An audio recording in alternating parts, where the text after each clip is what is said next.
Hello नमस्कार। हम लोग पिछले क्लास में जीडीपी के बारे में अच्छे से डिटेल में जान लिए थे, तो आज धीरे धीरे नेशनल इनकम तक पहुंचेंगे और स्टार्ट करते हैं टॉपिक ग्रेस वैल्यू एडिशन से। ग्रेस वैल्यू एडिशन क्या होता है इसके बारे में जानते हैं। ग्रॉस वैल्यू एडिशन GVA, सकल मूल्यवर्धन। GVA क्या होता है? देखिए, GVA का जो कॉन्सेप्ट है ना, मैं यहाँ पे लिखूंगा। GVA का कॉन्सेप्ट फाइनेंशियल ईयर वित्तीय वर्ष 2015-16 में 15-16 से जो है GVA की अवधारणा को शुरू किया गया 15-16 से। और सकल मूल्यवर्धन किसी देश की अर्थव्यवस्था में सभी क्षेत्रों ऑल सेक्टर, अरे इंग्लिश तो लिखना नहीं, ऑल सेक्टर, सभी क्षेत्रों कहने का मतलब प्राथमिक क्षेत्र, द्वितीयक क्षेत्र, तृतीयक क्षेत्र, प्राइमरी, टर्सरी और सेकेंडरी, सभी क्षेत्रों द्वारा किया गया कुल अंतिम वस्तु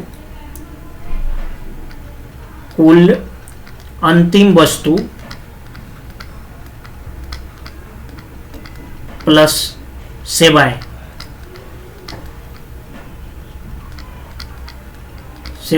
वस्तुओं प्लस सेवाओं के उत्पादन का मौद्रिक मूल्य होता है। इसके उत्पादन का मौद्रिक मूल्य होता है। ठीक है, ये तो आप एक सिंपल वे में समझिए। सकल मूल्यवर्धन कुल उत्पाद में से अगर मध्यवर्ती वस्तु को हटा देंगे तो सकल मूल्यवर्धन निकलेगा। जैसे इसका एक उदाहरण के लिए हम बहुत अच्छा रखे हैं, जैसे गेहूं हम लोग खरीदते हैं 1000 रुपया में, किसान को मान लो 1000 रुपया पड़ा। ठीक है, किसान से किसी ने 1000 रुपया में ले लिया कोई व्यापारी। अब ये गोदाम में रखा, यहां से ये गेहूं का व्यापार करता है, यहां से ये आटा बनाने वाला जो है कंपनी वो ले लिया, मान लो सिल्वर कॉइन ले लिया, उसने यहाँ पे ब्रांडिंग कर दिया, हेमा मालिनी का फोटो लगवा दिया, सारा कुछ कर दिया और उसे 1000 के सामान को 2000 में बेचने लगा। ठीक है, यहाँ पे 1000 में फिर 2000 में बेचने लगा। यहाँ पे सेवाएं दिया गया है, इस बीच में सेवाएं दिया गया है, ब्रांडिंग किया गया है। अब ये 2000 के बाद ब्रेड वाले कंपनी जो है इनसे आटा खरीद लिया, और आटा खरीद लिया तो ये ब्रेड टोटल जो इस मटेरियल का कितना का बनेगा, 5000 का बना। अब ये बताइए, यहाँ पे अगर सिर्फ गेहूं लेना रहता तो मध्यवर्ती वस्तु 0,1000। आटा लिए लेकिन गेहूं पे कितना खर्च कर दिए हैं, 1000, तो मध्यवर्ती वस्तु को माइनस करेंगे कितना, 1000। ब्रेड में 5000, लेकिन हम लोग आटा कितना में खरीदे थे, ब्रेड कंपनी वाले आटा कितने में खरीदे थे, 2000 में। 2000 को माइनस कर दीजिए, तो अब ये 1000 में से 0 गया 1000 और 5000 में से 2000, 3000। अब 3 1 4 1 5, 5000 निकल रहा है। अंतिम वस्तु देख रहे हैं ना, मिल रहा है यहाँ पे। मूल्यवर्धन कुल उत्पाद माइनस मध्यवर्ती वस्तु जो है उसको अगर कुल उत्पाद में से माइनस कर देंगे तो सकल मूल्यवर्धन निकलेगा, GVA निकलेगा। ये बात क्लियर? ब्रेड और ये दोनों सेम मिलेगा।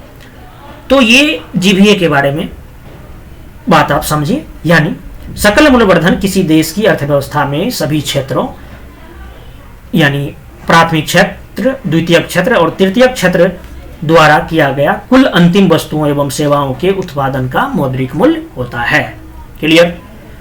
अब मौद्रिक नीति तैयार करने में RBI जो है, RBI 2015 से पहले किसका प्रयोग करता था? GDP का प्रयोग करता था। 2015 से 18 तक GVA का प्रयोग किया और 2018 के बाद GDP का प्रयोग करने लगा है। GDP बराबर होता है GVA प्लस टैक्स। GDP बराबर GVA gross value addition plus उसमें अगर टैक्स को जोड़ देंगे तो निकल जाएगा GDP। तो GVA जो है ऑलवेज क्या होगा, छोटा होगा GDP से। क्लियर बात? अब GDP का परिभाषा मैंने कल अच्छे से पूरे क्लास में डिटेल में बताया था, पिछले क्लास में। GDP किसी भी अर्थव्यवस्था में घरेलू सीमा के भीतर एक वित्तीय वर्ष में उत्पादित वस्तु और सेवाओं का अंतिम मौद्रिक मूल्य सकल घरेलू उत्पाद कहलाता है। यानी उत्पादित वस्तु, चाहे वो घरेलू आदमी द्वारा उत्पादित किया गया हो या विदेशी द्वारा उत्पादित किया गया हो, बल्कि होना चाहिए घरेलू सीमा के भीतर। ये तो हो गया जीडीपी की बात। अब अगर हम बात करेंगे जीएनपी की, तो जीएनपी क्या होता है? देखिए, जीएनपी ग्रॉस नेशनल प्रोडक्ट,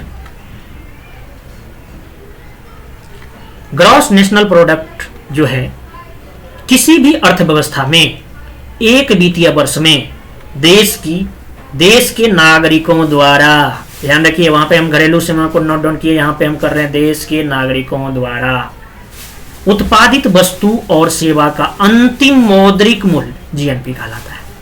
यहां पे किसको अंडरलाइन किए हैं? देश के नागरिकों द्वारा, चाहे वो कहीं रहते हो, चंद्रमा पर क्यों ना रह रहा हो, लेकिन अगर वो कुछ कमा रहा है, अर्न कर रहा है, तो वो जीएनपी का भाग माना जाएगा। विदेशों में बहुत सारे इंजीनियर यहाँ पे बन रहे हैं, जाके वहाँ पे यहाँ के नागरिक हैं, वहाँ पे कमा रहे हैं, क्या उसको जीएनपी का अंग मानेंगे? सबसे ज्यादा सेवा किस क्षेत्र में दिया जा रहा है? इंफॉर्मेशन टेक्नोलॉजी, आईटी के क्षेत्र, आईटी सेक्टर। तो विदेशों में कमा रहे देश के नागरिक जो है वो जीएनपी का अंग माना जाएगा। लेकिन यहाँ पे विदेशी जो है, जो मेरे देश में कमा रहा है, उसको जीएनपी का अंग मानेंगे? भाई नहीं मानेंगे। यहाँ पे घरेलू सीमा नहीं, बल्कि विदेशी को नोट डाउन करेंगे। यानी जीएनपी और जीडीपी में अगर रिलेशन बताना रहेगा तो जीएनपी बराबर GDP plus X minus M. अब एक्स क्या होता है? एक्स होता है देश के नागरिक जो विदेशों में आय अर्जित कर रहे हैं, और एम होता है विदेशी जो देश के भीतर आय अर्जित कर रहे हैं। क्लियर बात? अब x माइनस एम को बोला जाता है net factor income from abroad.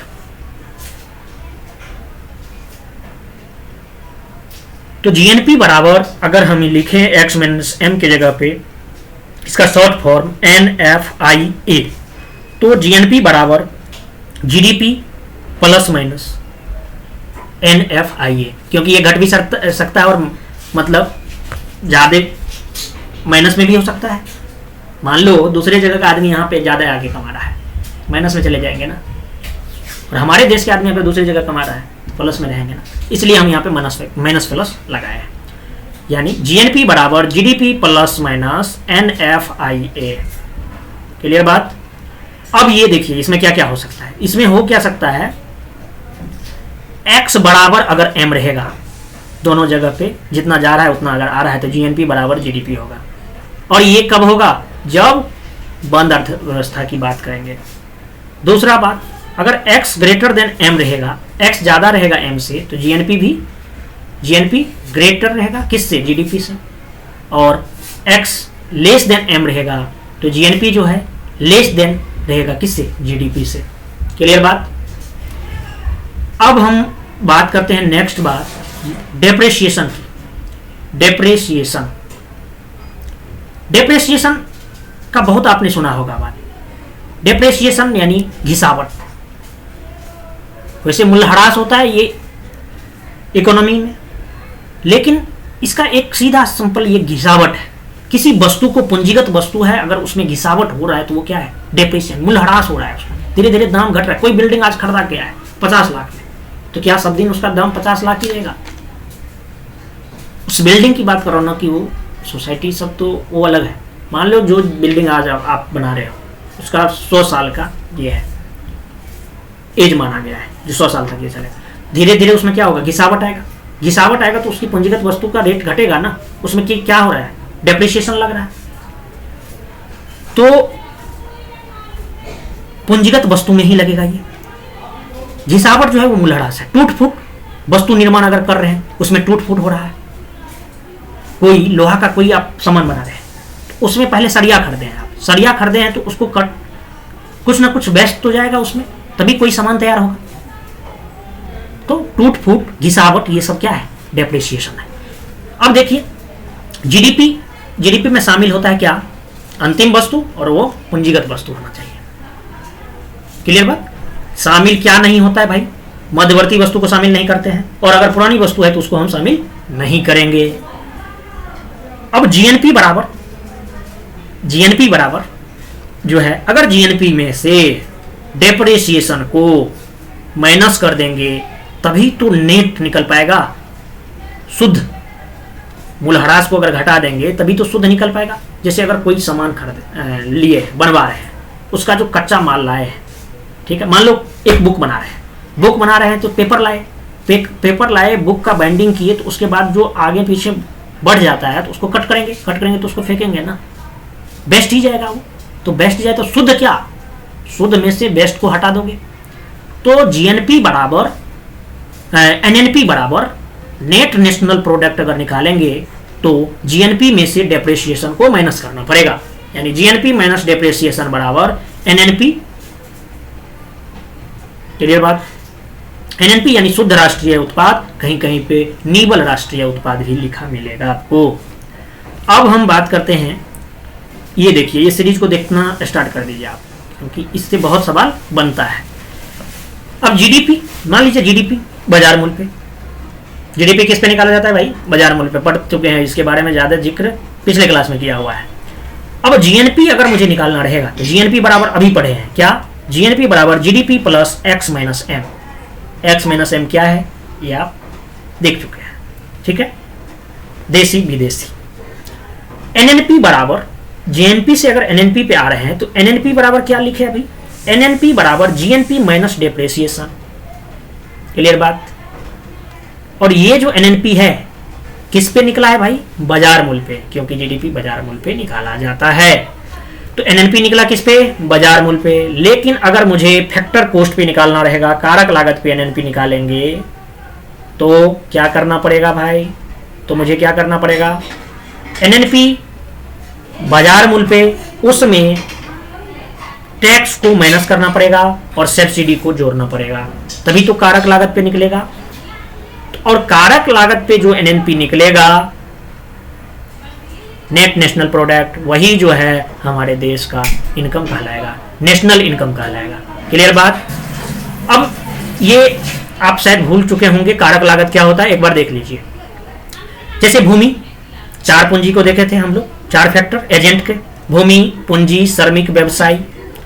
तो भूमि से क्या मिलेगा, किराया, पूंजी ब्याज, श्रमिक से वेतन, व्यवसायी को लाभ मिलना चाहिए। ये सबको अगर ऐड करेंगे तो क्या निकलता है, कारक लागत, लागत मूल्य, ठीक है। और बाजार मूल्य की अगर बात करेंगे तो बाजार मूल्य में अगर हम फैक्टर कॉस्ट प्लस अगर टैक्स को ऐड कर देंगे, क्योंकि गवर्नमेंट टैक्स लेगा और गवर्नमेंट कुछ चीजों पे सब्सिडी भी देता है, अगर उसको माइनस कर देंगे तो बाजार मूल्य निकल जाता है। यानी कारक लागत बराबर MC market cost minus tax plus subsidy, वही मार्केट कॉस्ट बराबर factor cost plus tax minus subsidy. Clear बात। तो एनएनपी बराबर, एनएनपी बाजार मूल्य पर एनएनपी बराबर जो है, बाजार मूल्य पर एनएनपी बराबर, चलो यार बोल दिया तो मैं लिख ही देता हूं, मैथमेटिकल बार है, बाजार मूल्य पर एनएनपी बराबर NNP market price, market cost पे बराबर हो जाएगा एनएनपी प्लस टैक्स और माइनस सब्सिडी। क्लियर बात। अब हम बात करते हैं, देखिए जीडीपी के बारे में, मार्केट प्राइस पे निकाले, ठीक है, जीडीपी मार्केट प्राइस पे, जीएनपी पे जाने में मैंने क्या किया, जीडीपी प्लस एक्स माइनस है, अब मार्केट प्राइस पे टोटल, एनएनपी बराबर जीएनपी माइनस डेप्रिसिएशन।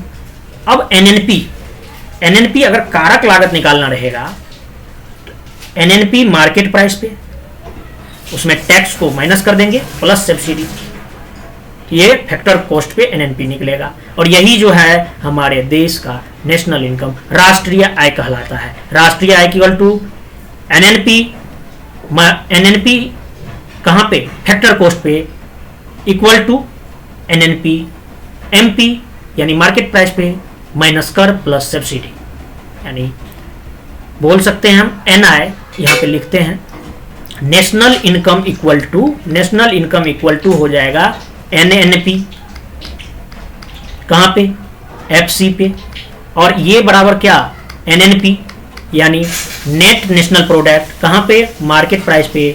तो मार्केट प्राइस पे बोला है तो इसमें से टैक्स को माइनस करो भाई, और सब्सिडी को एडिशन करो। ठीक है, ये चीज आप समझ गए होंगे, सब्सिडी को एडिशन करो। अब आप ये चीज ध्यान दीजिए, सब्सिडी को एडिशन करो। जीडीपी, जीडीपी, एनडीपी, एनडीपी क्या होता है? नेट डोमेस्टिक प्रोडक्ट, निवल घरेलू उत्पाद। नेट निकाल रहे हैं ना, तो यहां पे भी क्या करना पड़ेगा? डेप्रिसिएशन को आपको माइनस करना पड़ेगा, यानी जीडीपी माइनस डेप्रिसिएशन बराबर NDP, net domestic product. Clear बात? अच्छा, क्लियर बात। तो यहां पे ये देखिए, जो एनएनपी एमपी मार्केट प्राइस पे, NDP plus X minus M, ये पीछे अभी देखे हैं। अब अगर ये फैक्टर कॉस्ट पे आएगा तो NNP MP plus subsidy minus कर। क्लियर? तो ये निकलता है क्या? एनएनपी एफसी पर, यानी फैक्टर कॉस्ट पे। तो यहां से भी हम नेशनल इनकम तक पहुंच जाएंगे। यानी 2-3 रास्ता आप देख चुके हैं। अब देखिए, इसको थोड़ा सा देख लेते हैं, हालांकि इसका समझने का 2-3 तरीका और है। अब देखिए, GDP, GNP, GNP, depreciation, NNP MP और एनडीपी। अब यहां पे ध्यान दीजिएगा, ध्यान यह देना है, जो जीडीपी में अगर GDP plus X minus M, तो क्या निकलता है? जीएनपी। जीएनपी में से अगर डेप्रिसिएशन को माइनस करेंगे, जीएनपी में से अगर डेप्रिसिएशन को माइनस करेंगे मार्केट प्राइस पे, तो एनएनपी निकल जाएगा कहां पे? मार्केट प्राइस पे, मार्केट प्राइस पे। लेकिन आपको फैक्टर कॉस्ट पे आना है, लागत में, तो क्या करेंगे? टैक्स को माइनस करके सब्सिडी को एडिशन कर देंगे। यहां भी पहुंच सकते हैं ऐसे, इस पर मतलब किसी भी रास्ते से जाएंगे तो आप कहां पे? एनएनपी एफसी पे पहुंच रहे हैं। और एनएनपी एफसी क्या होता है भाई? एनएनपी एफसी अभी पढ़े हैं, नेशनल इनकम, नेशनल इनकम। ठीक है, और इधर से भी आप इधर से ही स्टार्ट कीजिए। तो जीडीपी में से अगर डेप्रिसिएशन को माइनस करेंगे तो एनडीपी निकलेगा, एनडीपी। और एनडीपी जो है एनएनपी एमपी, एनएनपी एमपी अभी देखे हैं, और एनएनपी एमपी है, यानी मार्केट प्राइस पे एनएनपी, तो मार्केट प्राइस पे एनएनपी, तो फैक्टर कॉस्ट पे जाएंगे, टैक्स को माइनस कर लेंगे और सब्सिडी को एडिशन कर देंगे। क्लियर बात? अब ये नेशनल इनकम तक आप पहुंच चुके हैं, और इसी को पढ़ने के लिए हम लोग बहुत सारी चीजों को देखें। अब बात करते हैं per capita income. Per capita income, प्रति व्यक्ति आय, पीसीआई। पीसीआई इक्वल टू होता है राष्ट्रीय आय और कुल जनसंख्या। जो इनकम है नेशनल इनकम निकलेगा, और अगर उसको हम भाग दे देंगे कुल जनसंख्या से तो निकल जाएगा पीसीआई, प्रति व्यक्ति आय। ठीक है, ये आपको सारा डाटा इकोनॉमिक सर्वे में, आर्थिक सर्वेक्षण में दिया जाता है, आप वहां से अच्छे से पढ़ सकते हैं। अब भारत में राष्ट्रीय आय की गणना जो है किस विधि से किया जाता है, और कितने विधि है? गणना 3 विधि से किया जाता है वैसा, व्यय विधि, आय विधि, उत्पाद विधि, एक्सपेंडिचर मेथड, इनकम मेथड और प्रोडक्ट मेथड। ठीक है, इन दोनों में सम्मिश्रण का प्रयोग किया जाता है, आय विधि में और उत्पाद विधि में। अब देखो भाई, बारी बारी से व्यय विधि जो है एक्सपेंडिचर मेथड, तो एक्सपेंडिचर मेथड में के बारे में अर्थशास्त्री, उसका नाम था किन्स महोदय। ठीक है, किन्स महोदय ने व्यय विधि के बारे में बताया। क्या बताया भाई? व्यय विधि के अनुसार जो है कुल आय या तो उपभोग पर खर्च की जाती है अथवा बचत पर। इस पर राष्ट्रीय आय कुल उपभोग व्यय तथा कुल बचत का योग होता है, और बाजार कीमत पर सकल घरेलू उत्पाद को एक देश की आर्थिक सीमा के अंदर उत्पादित अंतिम वस्तुओं एवं सेवाओं पर किए गए कुल खर्च के रूप में देखा जाता है। और इन खर्चों को हम 4 भागों में बांट सकते हैं। कौन कौन भाग? यही वाला बात जो C4 क्या होता है? उपभोक्ता द्वारा किया गया खर्च। I4 निवेश खर्च, निजी कंपनी द्वारा। G सरकारी खर्च, और X निर्यात, और M आयात, यानी निवल विदेशी निवेश। 4 वर्गों में जो रखेंगे तो निजी अंतिम उपभोग व्यय, सरकारी अंतिम उपभोग व्यय, सकल घरेलू पूंजी निर्माण या विनियोग व्यय, और चौथा निवल विदेशी निवेश, जहां पे निर्यात माइनस आयात, आयात माइनस निर्यात। तो ये हो गई बात। तो वाय वाई क्या है भाई, वाई के बारे में नहीं बताया। राष्ट्रीय national income equal to C plus I plus G plus X minus N. Clear बात। ये किस विधि है, कौन सा विधि है ये है वय विधि। किसने, अर्थशास्त्री किन्स ने इसका प्रयोग बताया। चलिए अब हम लोग आते हैं दूसरा बात आय विधि पे।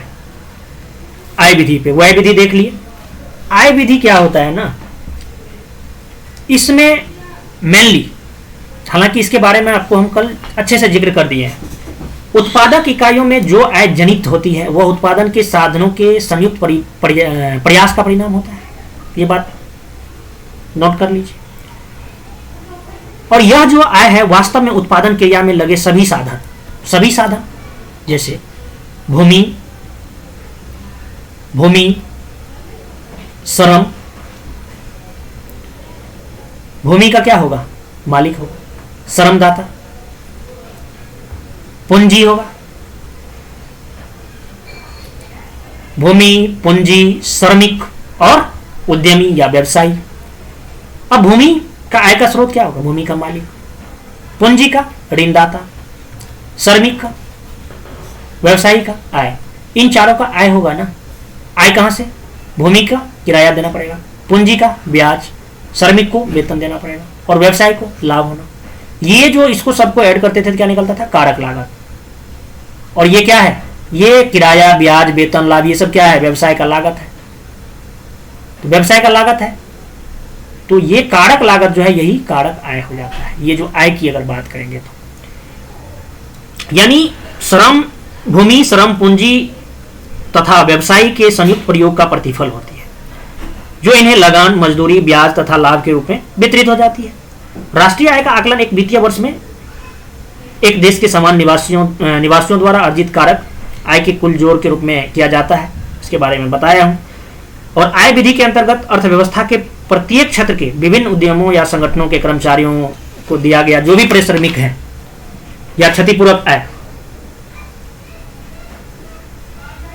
मिश्रित आय को जोड़कर मूल्यवर्धन ज्ञात किया जाता है।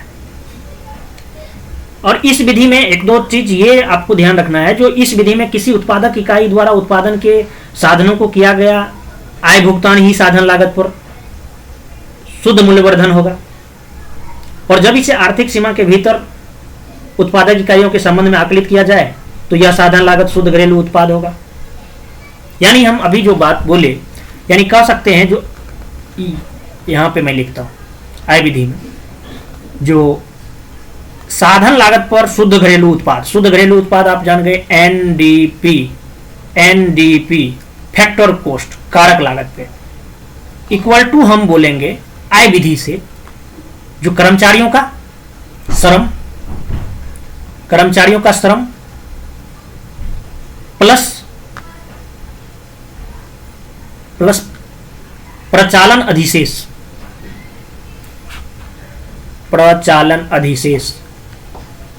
अब बोलिएगा ये कौन सा वर्ड आ गया, हर बनाना नहीं है, आप समझ जाइएगा, प्रचालन अधिशेष और प्लस मिश्रित आय। अगर इन तीनों को ऐड करेंगे तो निकलेगा एनडीपी, कहां पे, फैक्टर कॉस्ट पे। तो अगर मैं बात करूं आपका ये वर्ड श्रम, तो सब पहचान समझ रहे हैं श्रम क्या होता है। प्रचालन अधिशेष लगान, ब्याज, लाभ, अवतरित लाभ, यही सब होता है। तो एनडीपी एफसी हो गया ये। अब साधन लागत पर शुद्ध राष्ट्रीय उत्पाद अगर बात करेंगे एनएनपी की, तो एनएनपी में क्या हो जाएगा, साधन लागत पर शुद्ध घरेलू उत्पाद प्लस विदेशों से प्राप्त कारक आय। क्लियर बात। तो ये हमने चर्चा किया आय विधि का। अब हम 3 विधि बताए, वय विधि, आय विधि की जिक्र कर लिए। तीसरा बात उत्पाद विधि। अब उत्पाद विधि क्या होता है ना, इसके बारे में देखते हैं। प्रोडक्शन मेथड या प्रोडक्ट मेथड। हाँ, ये प्रोडक्शन मेथड जो है उत्पादन विधि अर्थव्यवस्था के कुल उत्पादन में उत्पादक इकाइयों के अंशदान की माप को प्रस्तुत करता है। और उत्पादन विधि के अंतर्गत जो है एक वित्तीय वर्ष में उत्पादित वस्तुओं एवं सेवाओं का अंतिम मौद्रिक मूल्य ज्ञात कर लिया जाता है, क्योंकि यही उसका ये है, मुझे ज्ञात करना है, चाहे किसी भी विधि से करें, अंतिम मौद्रिक मूल्य पर। और इसके योग को बाजार मूल्य पर आधारित सकल घरेलू उत्पाद कहा जाता है। यानी आप समझिएगा, ये उत्पाद विधि जो है सकल मूल्यवर्धन पर आधारित रहेगा। और सकल मूल्यवर्धन पर कुल मूल्यवर्धन बराबर कुल बिक्री माइनस मध्यवर्ती को हटा देंगे। जैसे वही चीज मैं फिर से ले रहा हूं, गेहूं, आटा, ब्रेड का एग्जाम्पल आप देखे थे। अब अगर यहां से आपको निकालना है इनकम की बात, आप देखिए गेहूं 1000 रुपया का था और आटा 2000 में बेचे, ब्रेड 5000 में। इन तीनों को अगर ऐड कर रहे हैं 5 2 7 1 8000, कुल बिक्री कितना का हुआ देश में? 8000 का। मध्यवर्ती वस्तु कितना? मूल्यवर्धन मध्यवर्ती वस्तु 0, ठीक है। यहां पे 1000 का, क्योंकि 1000 में हम गेहूं खरीदे थे और आटा बन गया था 2000 का, तो कितना का? 1000 का मध्यवर्ती वस्तु आ गया। 5000 का ब्रेड बना था और आटा 2000 का, तो 3000 का मूल्यवर्धन हो गया। अब इसको एडिशन कर रहे हैं, 2 1 3000, ठीक है। अब कुल बिक्री में से कुल जितना बिक्री हुआ उसमें से भी अगर मैं मध्यवर्ती वस्तु को हटा देता हूं तो मुझे क्या मिलता है भाई? मूल्यवर्धन मिलता है, मूल्यवर्धन मिलता है। तो यही चीज यहां पे मैं लिखा हूं। क्या लिखा हूं भाई?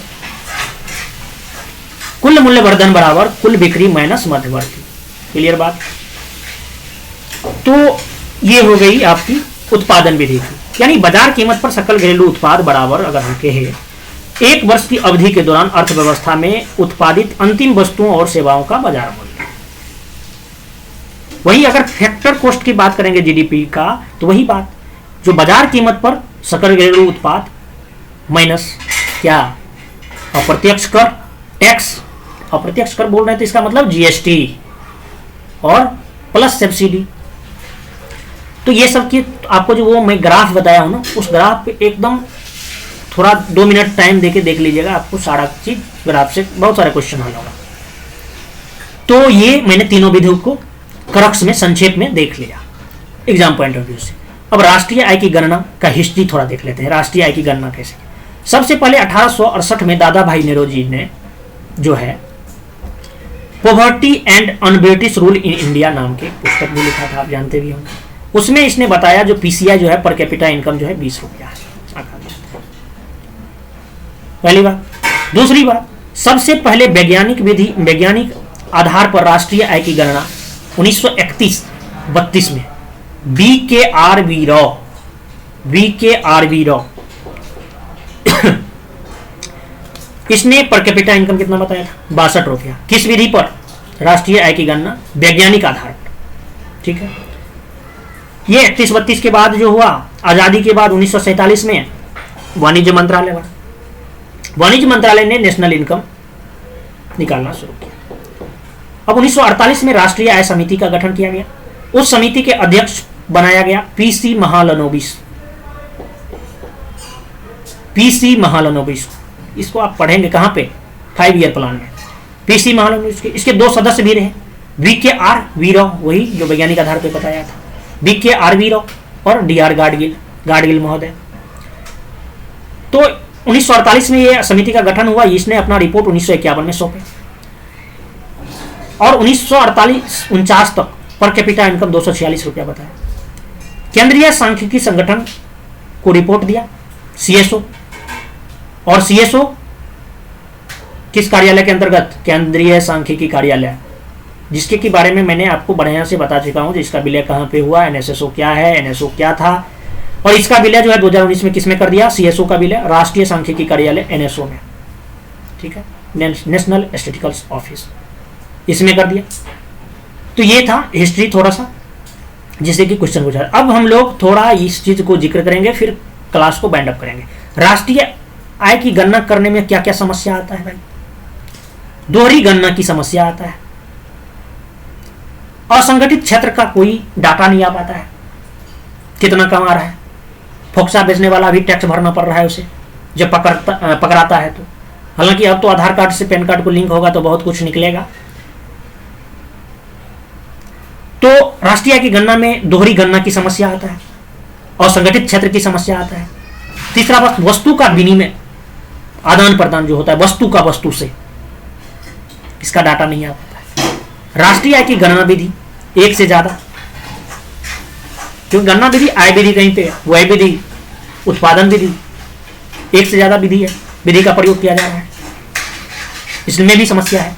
प्लस मूल ह्रास की गणना, डेप्रिसिएशन को लेकर के कितना होना चाहिए, एक्चुअल क्या है, रियली क्या है, तो इन सारे चीजों, ये सब जो है समस्या है, ऑप्शन देके आपसे पूछ सकता है, तो आप इन चीजों को माइंड में रखिएगा। आशा है जो आपको क्लास अच्छा लग रहा होगा, तो क्लास अगर अच्छा लग रहा है तो फिर इसे बार बार देखिए। इकोनॉमी है, थोड़ा टफ लगता है, लेकिन आप अगर इसे समझेंगे तो अच्छे से समझ में आएगा। तो धन्यवाद, फिर मिलते हैं किसी अन्य टॉपिक पे।